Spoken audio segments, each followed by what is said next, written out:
ਬੇਮੌਸਮੀਆਂ ਬਾਰਿਸ਼ਾਂ ਜਿਹੜੀਆਂ ਨੇ ਤੁਹਾਨੂੰ ਇਹ ਲੱਗਦਾ ਹੋਣਾ ਵੇ ਕਿ ਬੇਮੌਸਮੀਆਂ ਬਾਰਿਸ਼ਾਂ ਮੁੱਕ ਗਈਆਂ ਨੇ ਤੇ ਅੱਗੋਂ ਹੁਣ ਜਿਹੜਾ ਨਾ ਗਰਮੀ ਆਏਗੀ।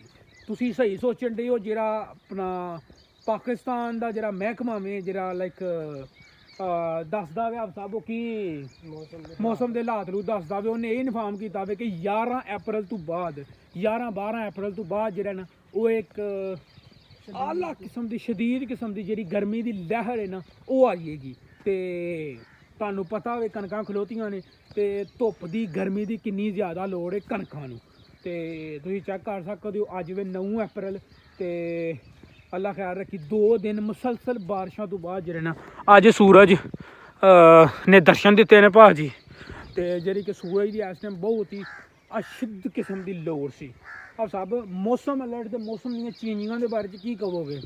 ਮੌਸਮ ਦੀਆਂ ਚੇਂਜਿੰਗਾਂ ਦੇ ਬਾਰੇ ਇਹ ਹੀ ਹੈ ਕਿ ਅੱਜ ਜਿਹੜਾ ਅੱਜ ਤੋਂ ਪਿੱਛੇ ਜੀ ਸਰਦੀ ਦੀ ਆਖਰੀ ਲਹਿਰ ਸੀ ਨਾ, ਮੇਰੇ ਖਿਆਲ ਨਾਲ ਇਹ ਸੀ ਜੋ ਉਹਨਾਂ ਆਹਵਾਨ ਕੀਤਾ ਕਿ ਕੁਛ ਸ਼ਦੀਦ ਕਿਸਮ ਦੀ ਲਹਿਰ ਜਿਹੜੀ ਗਰਮੀ ਦੀ ਆ ਰਹੀ ਹੈ ਤੇ ਤੁਸੀਂ ਆਪਣਾ ਬੰਦੋਬਸਤ ਕਰ ਲਓ।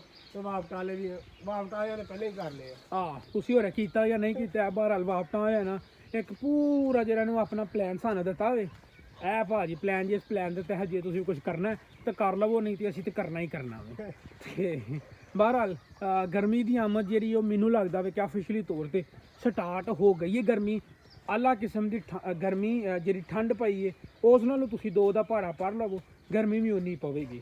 ਸੂਰਜ ਸਾਹਿਬ ਭਾਜੀ ਨਿਕਲ ਆਏ ਨੇ।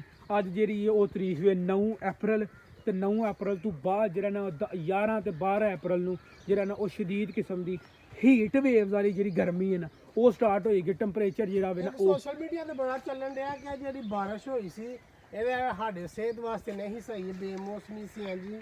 ਤੇ ਮੇਰੇ ਖਿਆਲ ਨਾਲ ਐਸਾ ਕੁਝ ਵੀ ਨਹੀਂ। ਉਹ ਜਿਹੜਾ ਆਪਣਾ ਬਿਲ ਗੇਟ ਜਿਹੜਾ ਵੇ ਉਹਨੇ ਕੋ ਸੁਣਿਆ ਕਿ ਉਹ ਹਿਸਾਬ ਕਿਤਾਬ ਲਾਇਆ, ਉਹ ਬਾਇਓ ਬੱਦਲ ਦਾ ਜਿਹੜਾ ਹਿਸਾਬ ਕਿਤਾਬ ਉਹਨੇ ਲਾਇਆ ਸੀ। ਤੇ ਬਹਰਹਾਲ ਇਹੋ ਜਿਹਾ ਕੋਈ ਸਿਸਟਮ ਹੈ ਵੀ ਜਾਂ ਨਹੀਂ ਹੈ ਕੋਈ ਪਤਾ ਨਹੀਂ ਹੈ, ਥੱਲੇ ਕਮੈਂਟ ਬਾਕਸ ਦੇ ਵਿੱਚ ਜ਼ਰੂਰ ਦੱਸੋ।